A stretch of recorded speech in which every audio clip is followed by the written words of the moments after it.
Рахмет, құрметті Ерлан Жақанұлы. Менің сұрағым сауда және интеграция министрі Арман Абайұлына. Бірінші, Арман Абайұлы, өзіңіз білесіз, енді бізде қазір қоғамда осы тұтынушылардың құқығын қорғауға байланысты тағы бір өте өзекті мәселе бар. Ол мынау қаржы ұйымдарының яки банктердің жауапкершілігі. Әсіресе қазір жиілеп кетті. Азаматтар банктердің мынау онлайн платформасында қаржыларынан айырылып қалып жатқан жағдайы бар. Бұл туралы бұқаралық ақпарат құралдары да хабарлап жатыр.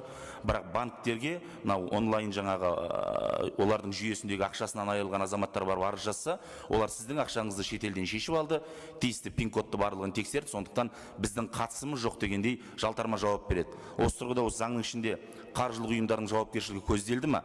Болмаса, қалай осыны арттыруға болады тұтынушылардың алдындағы?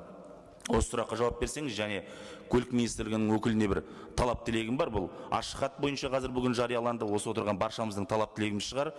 Жаңағы әуе компанияларына қатысты. Мінекей ашық хатта кеше 3 қыркүйек күні Астанадан Алматы қаласына ұшпақ болған біздің тарихи тұлғамыз, аңызымыз 95 жасқа келген Бибігүл Төлегенованы Эйр Астана уақытында бортқа кіргізбеген айтылады.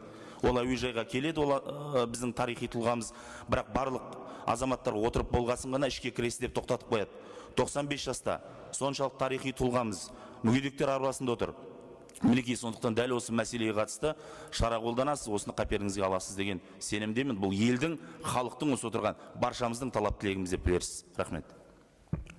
Рахмет, құрметті Нартай Аралбайұлы. Мен басында айттым баяндамада, мына қаржылық қызметтер біздің осы заңға кірмейді, осы заң бұл мәселе реттемейді.